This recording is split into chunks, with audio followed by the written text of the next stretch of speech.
Well, I'll tell you one thing that really freaked me out because I wasn't the only witness. I was about 14 years old and I was talking with my mom and watching TV with her on the living room. My dad was on their room and we could clearly see him organizing his CD collection. At some point, my mom called for Dad to ask him what he wanted for dinner, but he didn't say anything. The situation eventually got to the point where she started to yell for him, but still no response. He still was there organizing his CDs, so I got up and went towards the room to call for him, but it was then that the most horrifying thing I've ever went through happened. We heard my dad walk into the living room, and he asked why was she yelling his name. I looked back at him and my mom asked where was he, and then he said that he was on the car, searching for something, his wallet.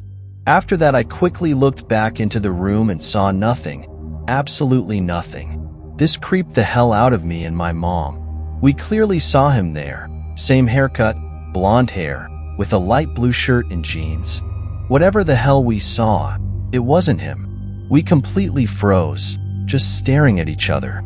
I remember seeing my mom's face full with horror, with her eyes wide open and a confused facial expression all at the same time. My dad just stood there in the living room looking at us. "What's wrong?" he asked. "What are you guys talking about?" No, we saw you," my mom stammered. "You were in the room. You were organizing your CDs right there." He frowned, clearly not understanding. "I've been in the car, looking for my wallet. Why would I be in the room?" I could hear my heart pounding in my chest. I didn't want to look at the room again, but I had to. It was empty now. It was weird because all the CDs were still scattered across the floor, like something was actually there moving them, but no trace of that person or thing that we had just seen. I stepped back into the living room with my legs feeling shaky as we explained it to my dad, and he got as creeped out as us. I didn't know what was scarier. The fact that we both saw something that wasn't my dad, or the fact that it was so perfectly him. Same clothes, same movements. Whatever it was, it had been close enough to trick both of us. But in that same night, the things took a really bad turn again. When I was sleeping in my room, I suddenly wake up to the sound of someone clapping, right outside my room in the hallway to be exact. It wasn't too loud, but I heard it. "Hey, who's there?" I asked, and then I heard my dad calling me by my name. "Brittany?" So I said, "Yeah, what's up, Dad?" And then everything just went silent again. At that moment, I instantly remembered about the figure in the room, and I instantly just shut my door and locked it without saying anything else, thinking about telling it to my dad the day later. But as I did, he said it wasn't him too. After this, we never had another creepy event like those again, and I still fight to understand what the hell that thing really was. I just wish somebody had a good answer for it.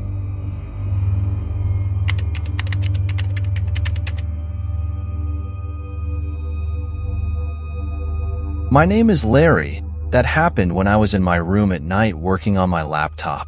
My little bro was downstairs watching TV in his room, and our dog was in the hallway sleeping.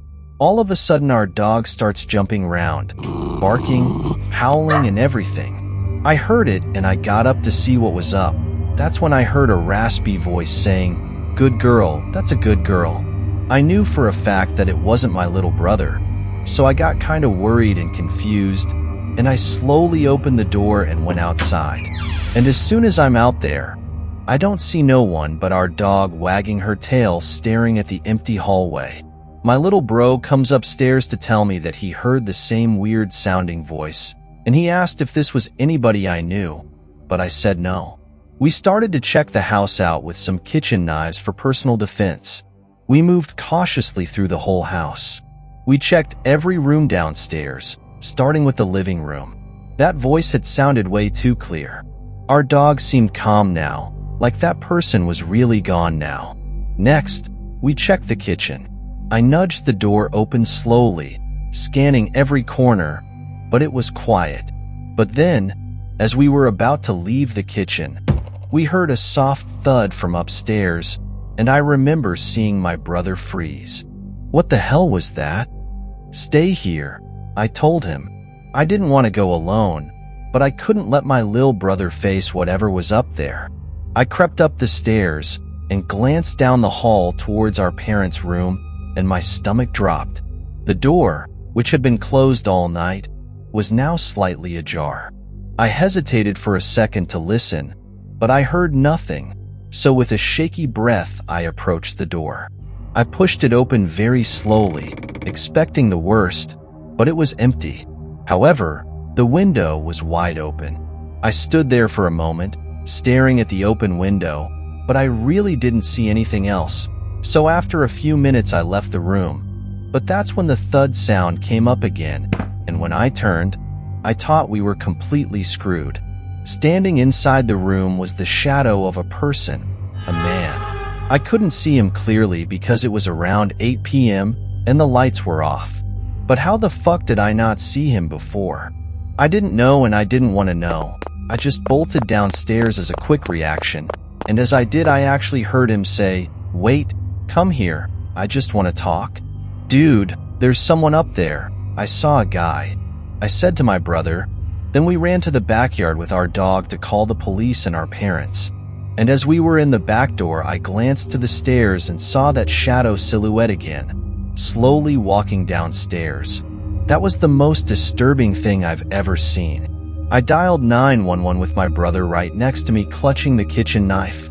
While I was on the phone, I saw the silhouette move closer, slowly descending each step like he had all the time in the world. And then he suddenly said something that made us terrorized. "Wayne, are you here? I just want to talk." It was my dad's name. Who the hell was this dude? Then he said, "Well, if you're not here, there's no reason for me to stay." And he ran out by the front door. The police arrived minutes later. They searched through the whole neighborhood, but didn't find any suspect. We described the situation to my dad, and he said something horrifying. He said that there was a weird man that he had recently blocked on Facebook. The guy was trying to talk to him, and he said that he was my mom's ex-boyfriend. We're glad that nothing happened to our precious dog, and fortunately we never heard of this guy again. We moved out the city a year later.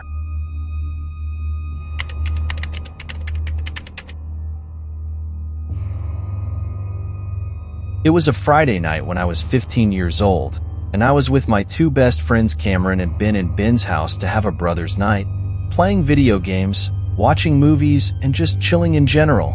We got in Ben's house after we went to a nearby grocery store to get chips, soda, and candies.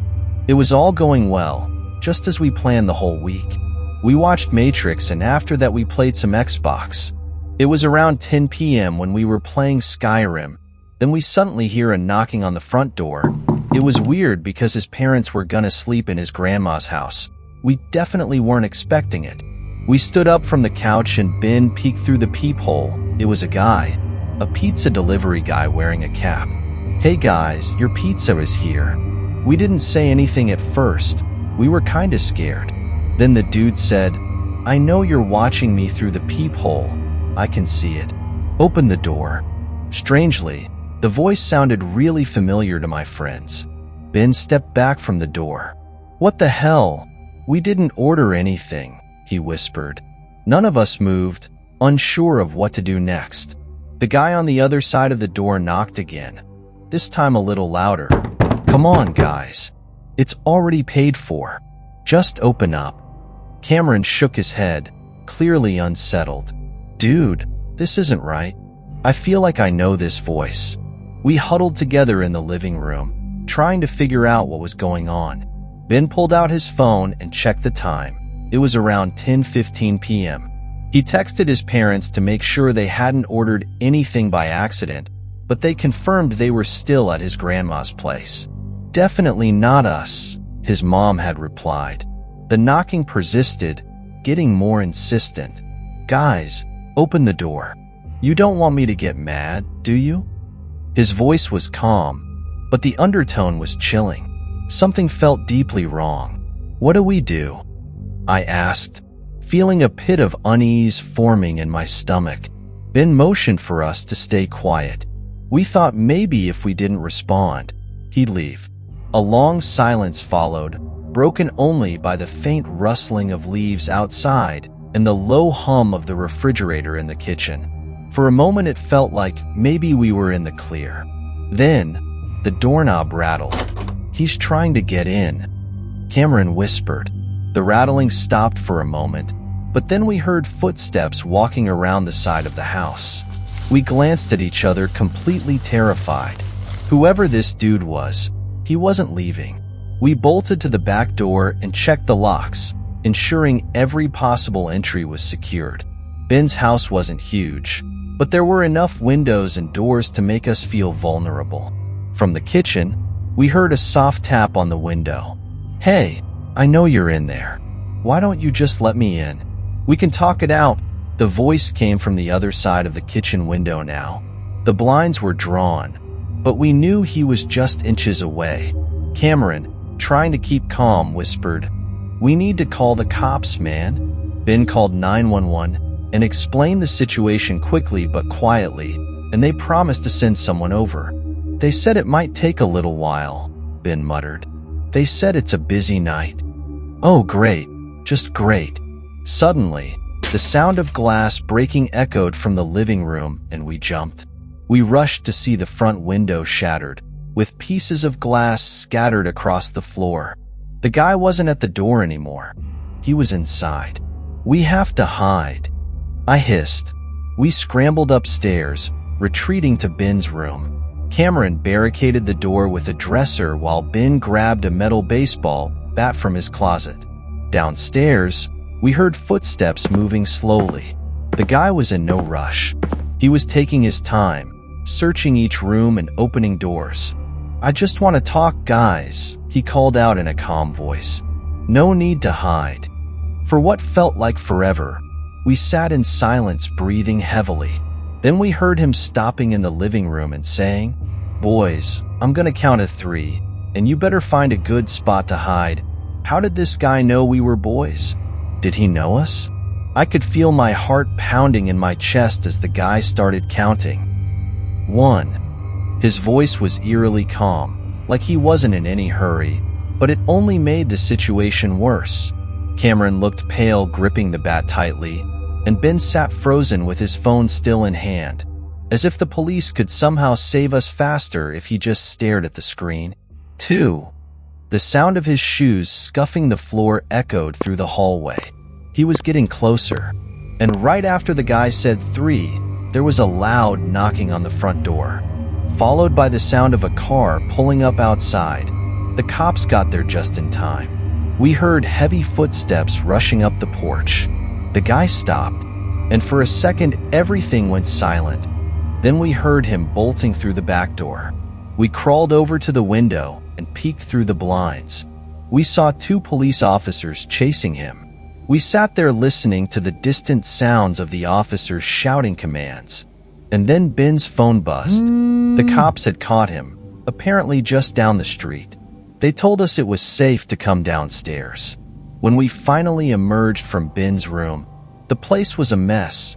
Broken glass, chairs knocked over, and a feeling like something much darker had come and gone. But later that night, after the cops had left and we were sitting in the living room, Cameron broke the silence. "Man, that voice, didn't it sound like Josh?" Josh was an old classmate of them who moved away a couple years back after getting in serious trouble for threatening people. They hadn't thought of him in ages, but now it seemed too coincidental. "Dude, that's true. It sounded exactly like him," Ben said. We never did find out for sure if that guy was really Josh, or the reason he targeted us.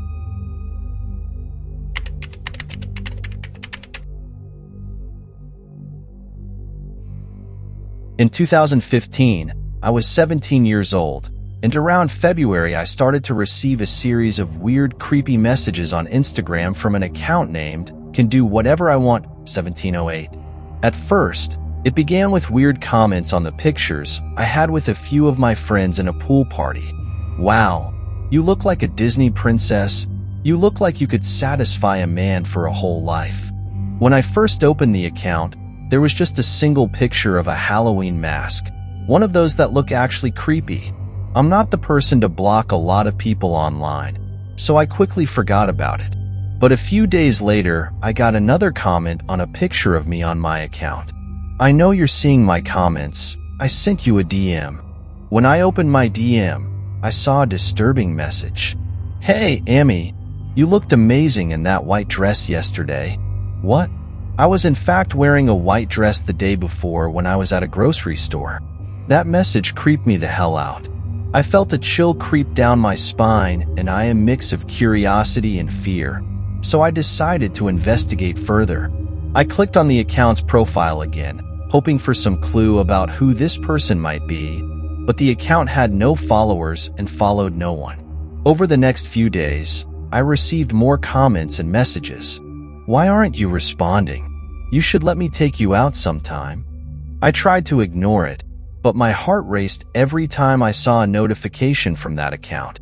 I began to feel paranoid, checking my surroundings whenever I left the house, convinced someone was watching me. One evening, while scrolling through my phone, I noticed a notification that the account had tagged me in a story. My stomach dropped as I opened it to find a blurry photo of me walking out of the grocery store, dressed in that same white dress. My pulse quickened. How was this possible? Feeling anxious, I decided to share the situation with my best friend, Mia. She was confused and agreed to meet up for coffee the next day.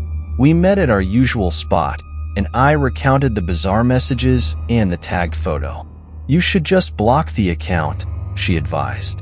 It's probably just some creep who's bored. I knew she was right. That night, I finally blocked the account. I hoped that would be the end of it, but as I settled into bed, my phone buzzed again. I glanced at it with my heart in my throat. It was a new DM from an account named Should Not Have Done This 34. I see you're not playing hard to get, Amy. I'll find you.